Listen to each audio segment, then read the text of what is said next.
नमस्कार, आदाब, सत श्री अकाल। मैं हूं राकेश तारा। अगर बात करें तो जिस तरह से लगातार जिस तरह से युवा प्रदर्शन कर रहे हैं, खासकर अगर बात की जाए तो इनके साथ वादे किए गए थे कि आपको जो है आप फिजिकली फिट है। और खासकर अगर बात की जाए तो जिस तरह से बीएसएफ, सीआईएसएफ की बात करें तो ऑल मेडिकल फिटनेस कैंडिडेट हैं।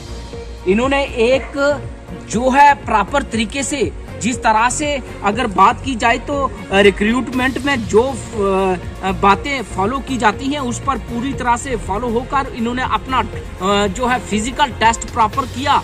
और खासकर उम्मीदें जगा बैठे हैं कि कहीं ना कहीं हमारा लिस्ट में नाम आएगा। अगर बात की जाए तो वतन की मोहब्बत में खुद को तपाए बैठे हैं, मरेंगे वतन के लिए शरत मौत से लगाए बैठे हैं। बीजेपी वालों, इंसाफ दो या वर्दी का कफन दो, वर्दी दो या कफन दो। आइए हमारे सामने हम बताएंगे किस तरह से जो कि भारतीय जनता पार्टी का ये कार्यालय है। और इन बच्चों के साथ देखिए किस तरह से, अगर आप ये न्यूज देख रहे हैं तो आपको जानना होगा कि आपके बच्चे अगर आपके घर से बाहर होंगे इस तरह से जो है जो कि प्रॉपर तरीके से जो कि किस तरह से देखिए किस तरह से ठंडी धूप, अगर बात की जाए तो बारिश में भी किस तरह से यहाँ पे विलाप कर रहे हैं। कि खासकर अगर बात की जाए तो जिस तरह से एडमिनिस्ट्रेशन ने हमारे साथ, हमारी सरकार ने हमारे साथ वादे किए वो कहीं ना कहीं क्यों जो अधूरे रह गए। बात करेंगे जिस तरह से लगातार अगर बात की जाए तो युवा का एक ही मकसद होता है कि वो कहीं ना कहीं अपने मातृभूमि के लिए अपनी जान न्यौछावर करे। ये लोग तत्पर हैं इस बात पे।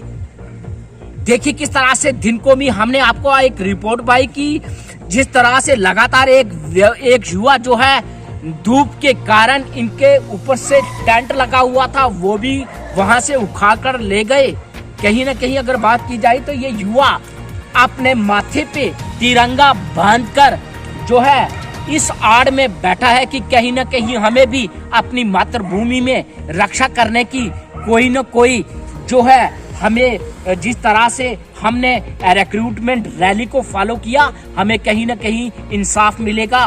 बड़े बड़े अगर दिग्गज नेताओं की बात करें तो उन्होंने इनसे वादा किया कि आपको प्रॉपर जो है आपकी रिक्रूटमेंट हुई है और आपको प्रॉपर जो है आपकी जो है रिक्रूटमेंट में आपका नंबर आएगा। आपने पूरी तरह से रिटन टेस्ट और फिजिकल फिटनेस है।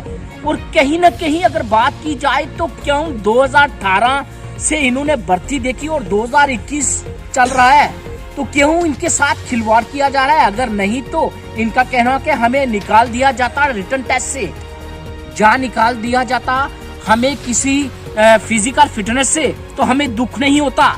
लेकिन लगातार हम पूरा फिजिकल फिटनेस और रिटन टेस्ट जो है प्रॉपर पूर्ण करके जो कि अपनी जो है पूरी महानता के साथ अगर बात की जाए तो पूरी जिस तरह से रिक्रूटमेंट की पॉलिसी होती है उसको पूरा प्रॉपर फॉलो करते हुए हमने ये जो प्लेटफॉर्म तय किया तो क्यों न हमें जो है इस पर लगातार जो है दोबारा हमें जो है प्रदर्शन करना पड़ रहा है। आइए हमारे साथ एक युवा है, बताएंगे कि जो दिन को जिनके एक साथी जो है बीमार हो गए और धूप के कारण जो है उनको ले गए हॉस्पिटल में। जी आपका नाम?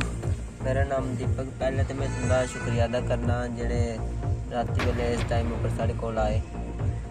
दीपक जी, मन में दुख होता है, आप यहाँ बैठे हो, हमारे बच्चे भी घर में हैं। जब हम अपने बच्चों को घर में देखते हैं कि ये अपने बेड पे सोए हुए और आप पर नजर पड़ती है कि आप एक वीराने पे पड़े हुए तो कहीं ना कहीं मन में दुख होता है। वही दुख जाहिर करने आए हैं और आपसे पूछना चाहेंगे कि जिस तरह से दिन को हुआ क्या हुआ। सर दुख तो होता है जब बीजेपी ऑफिस के बाहर हम बैठे हुए हैं। 40 दिन हो गए सर हमें इधर बैठे हुए। तो जब सर हमें से एक भाई की तबीयत ख़राब हो गई थी, उसको चक्कर आ गए थे रात को, इतनी ठंड थी कल, तो ना हमारे पास कंबल है ना रजाई है। जब सुबह सर इतना, आज आपको पता है कितनी गर्मी हो गई थी, एकदम से टेम्परेचर ज़्यादा हो गया था तो उसकी वजह से उसको चक्कर आ गया था। तो फिर हमने एम्बुलेंस को बुलाया, तो फिर एम्बुलेंस भी आई थी। तो फिर हम बाइक को लेके DMC हॉस्पिटल जम्मू में गए। अगर बात की जाए तो क्या क्या वादे किए गए थे आपके साथ कि किस तरह से आप सहयोग करो, और खासकर आपने जो रिटर्न टेस्ट भी फॉलो किया और खासकर फिजिकल फिटनेस भी हुई और आज आपको धिक्कारा जा रहा है? जी बताइए सर। जो वादा किया गया था दिल्ली सिलेक्शन से पहले डॉक्टर जितेंद्र सर द्वारा, तो कहने की हमें पूरी उम्मीद थी कि जो वादा उन्होंने किया वो पूरा होगा। तो उसी उम्मीद के साथ हम आगे बढ़े, हमने स्टैंडर्ड क्वालिफाई किया। तो टोटल हमारे 3,300 बच्चे सिलेक्ट हुए। उसके बाद जो मेडिकल हुआ तो 2900 बच्चे बच गए। तो हमें पता था कि पहले 1356 वैकेंसीज हैं, तो उसमें जब 2000 प्लस होंगी तो 3300 कुछ बन जाएंगी। तो उसी बेस पे जो BSF के ये ऑफिसर्स थे इन्होंने भर्ती करवाई और बच्चे चुने। लेकिन लास्ट में क्या हुआ कि 1356 बच्चे ही उठाए गए और 1556 बच्चों को डिस्क्वालीफाई कर दिया, कहा गया कि आपका मेरिट हाई गया। तो कहीं ना कहीं बहुत दुख होता है कि अगर आप हर स्टैंडर्ड क्वालिफाई करते हो। हमें तो ये लगा था कि अब हम फौज में जा चुके हैं, फौजी हम बन चुके हैं, क्योंकि हमने हर स्टैंडर्ड क्वालिफाई कर दिया था, बस हमारी ट्रेनिंग होनी थी। लेकिन सर हमें डिस्क्वालीफाई कर दिया गया और हमारी ट्रेनिंग कौन सी स्टार्ट होगी? प्रोटेस्ट की। 40 दिन से सर दिन रात यहाँ पे बैठते हैं। दिन में इतनी गर्मी होती है, रात में इतनी ठंडी होती है, ना कंबल है ना कोई कुछ है, खाने को रोटी भी बड़ी मुश्किल से मिलती है।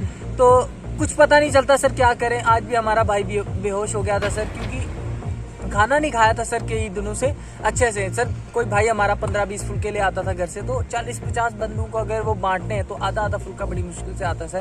तो आप बता सकते हैं सर, हमें बोला जाता है कि यहाँ पे लड़के जो आए हैं मौज करने आए, इंजॉय करने आए, कभी छाँव में जाते हैं कभी यहाँ करते हैं। सर आप बताइए कि हमारे जो लड़के बर्दाश्त नहीं कर पाते, कोई बीमार होता था हम बिठा देते थे कि आप छाँव में बैठ जाओ, आपकी तबीयत खराब नहीं होनी चाहिए, हम आपकी तबीयत का भी ख्याल रखना चाहते हैं और प्रोटेस्ट भी चलाना चाहते हैं। तो आज फिर 2-3 दिन से हमें मजबूरन धूप में बैठना पड़ा। जो हमारा बीमार भाई भी होता था हमें बिठाना पड़ता था कि कहीं सरकार हम पे ये ब्लेम ना निकाल दे कि हम, उनको तो एक्सक्यूज है ना, हम ये ब्लेम ना लगा दे कि हम घूमने आए। तो सर बहुत स्ट्रगल कर रहे हैं। तो जी जिस तरह से देखा कि हर युवा चाहता है कि उसकी जो भी प्रतिक्रिया है वो प्रॉपर तरीके से चलती रहे। खासकर अगर बात की जाए तो वो देश की रक्षा करना चाहते हैं और खासकर बिल्कुल जो कि एक वादा किया जाता है कि आपको जो है प्रॉपर जो है आपको सैनिटरी वाइज लिया जाएगा, 2000 वैकेंसी को आगे बढ़ाया जाएगा ताकि आप लोग भी इस वैकेंसी में आए और कहीं ना कहीं अपना जो आपका ख्वाहिश है कि आप एक सैनिक बनना चाहते हैं तो वो प्रॉपर बने। लेकिन सरकार और एडमिनिस्ट्रेशन का कुछ रवैया ऐसा लग रहा है कि जिस तरह से लगातार ये बच्चे अपने घर से 40 दिन से बाहर हैं। जी हाँ, अगर बात की जाए तो हम एक छोटी सी बात कहेंगे, हर व्यक्ति के घर में बच्चे और परिवार है, वो एक नजर अपने बच्चों पे डाले कि किस तरह से अगर अपने बच्चों को रात को वो 3 बार देखता है कि मेरे बच्चे के ऊपर कम्बल है या नहीं, बच्चे को कहीं से हवा तो नहीं आ रही। लेकिन यार ये एक बात है, जो बच्चे देश की सेवा करना चाहते हैं उनके लिए इतना अत्याचार, जो इनके ऊपर टेंट लगा हुआ था उसको भी निकाल कर ये ले गए। और खासकर अगर बात की जाए तो इस तरह से बिल्कुल जो है युवा जो है, जिस तरह से अगर बात करें हमारे भारत में बड़ी खुशकिस्मती है हमारी सरकार और एडमिनिस्ट्रेशन की। अगर देखा जाए बाहर की कंट्रियों में तो लोग भर्ती के नाम से हिचकिचाते हैं, वो भर्ती में जाना नहीं चाहते। आप जानते हैं कि कहीं ना कहीं अगर हमारे जो भाई बहन जो भर्ती होते हैं, कई बार आप सुनते हो टीवी चैनलों में और अपने भाई बहन से भी सुनते हो कि आज 6 महीने के लिए मैंने अफगानिस्तान जाना है, 6 महीने के लिए मैंने साउथ अफ्रीका जाना है, क्योंकि वहां पर जो है सैनिकों की कमी है और हमारे सैनिकों का कहीं ना कहीं सहयोग लेते हैं वो लोग। लेकिन हमारी धरती एक ऐसी माँ धरती है जिसमें सपूत पैदा होते हैं जो देश के लिए अपनी रक्षा करना चाहते हैं, देश के लिए जान न्यौछावर करना चाहते हैं, अपने देश को खुशहाल देखना चाहते हैं। लेकिन अगर इस तरह से युवाओं का मन तोड़ा जाएगा तो मैं तो कहता हूं कहीं न कहीं हर युवा जो है कि इस बात से हिचकेगा, क्या करना है जाके भर्ती पे। जो होते हैं उनका नंबर नहीं आता तो कोई और रोजगार कर देते हैं। ये भी एक जो है बड़े जो है सोचने की बात है। पहले तो युवा जो है, जिस तरह से भारतीय युवा हमेशा अपनी भारतीय माता के लिए अग्रसर रहता है, और खासकर अगर बात की जाए तो सेना में भर्ती होने में जो है हजारों की तहत भीड़ में उमड़ कर आते हैं युवा कि हम देश की सेवा करेंगे, लेकिन उन्हीं युवा को कहीं न कहीं धिक्कारना, मैं तो कहता हूं ये कहीं न कहीं अगर बात की जाए तो सीधा निशाना अगर सरकार पर जाता है कि अगर सरकार इतनी नौकरियां नहीं दे सकती तो बड़े बड़े बैनर लगाना और बच्चों को 5-5, 7 दिन जो है दौड़ाना, उनका फिजिकल फिट होना, उनका जो इंटरव्यू है वो भी पास होना, तो बार बार इनको जो है इसी बात पर लाना कि आपकी वैकेंसी आगे आएगी तो आपको लिया जाएगा। ये 2018 की भर्ती है, लेकिन जिन बच्चों ने 2018 में अपने एग्जाम दिए, क्या 2021 में अभी वो भर्ती देख सकेंगे? नहीं, क्योंकि पहले ही लिखा होता है कि जो 21 साल का है वही आ सकता है, बाकी कोई इसमें भाग नहीं ले सकता। लेकिन इन बच्चों ने कड़ी जो कि मेहनत से अपना ये पद पाया था और खासकर पूरी तरह से ये अपने आप को सैनिक मान चुके थे कि हमने अपनी माँ की सेवा करनी है, देश की सेवा करनी है। तो जिस तरह से देखिए हर बच्चे के सिर पर तिरंगा, ये एक बड़ी एक महानता की बात है कि सिर पर तिरंगा लेकर चले हैं।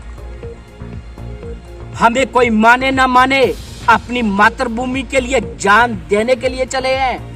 ये बड़ी बात होती है कि कोई युवा, इतनी अच्छी कंपनीज हैं, इतनी अच्छी प्राइवेट सेक्टर हैं, लेकिन लोगों का मन एक ही कि हमने देश की सेवा करनी है। तो उस पर अगर युवा पर इस तरीके का कहीं ना कहीं उन्हें अंधविश्वास में रखा जाएगा, जिस तरह से हमारे बड़े बड़े मंत्री बड़े बड़े दावे करते हैं कि आप इस इलेक्शन में आप भाग लें, ये धरना प्रदर्शन छोड़ें और आप हमें सहयोग करें और आपकी वैकेंसी को बढ़ाया जाएगा, तो ऐसे लोगों को गुमराह करना, भर्ती से वंचित रखना, सैनिक बनने से वंचित रखना, मैं तो कहता हूं कि आने वाला समय ऐसा होगा कि युवा जो यही देखेगा कि जो भाई हमारे भर्ती में गए थे उनका क्या हाल हुआ। कोई प्राइवेट सेक्टर देखते हैं। हमारे देश में अभी इतना है कि हर व्यक्ति चाहता है कि देश की सेवा करूं, लेकिन वो समय अगर ऐसे जो हमारे बड़े बड़े दिग्गज नेता हैं अगर इसी तरह इनको गुमराह करते रहे तो एक दिन ऐसा आएगा कि पोस्टर लगेंगे हजारों के हिसाब से, लाइन में एक भी युवा नहीं होगा।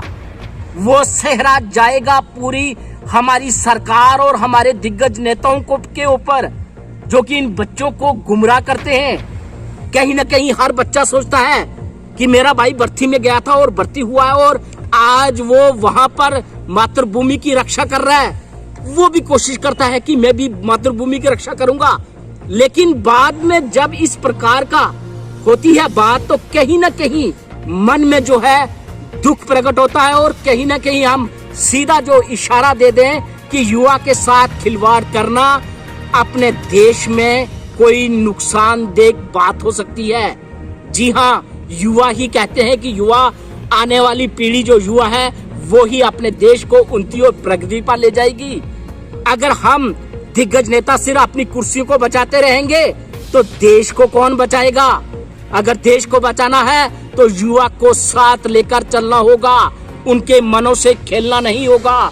उनके प्रति जो है जिस तरह से अगर बात की जाए तो इन्होंने भर्ती में पूरी तरह से अपना सहयोग दिया, तो सरकार का भी बनता है इनको प्रॉपर तरीके से उसी प्लेटफॉर्म पर ले जाया जाए। राकेश तारा, जेके न्यूज ब्रेक, जम्मू।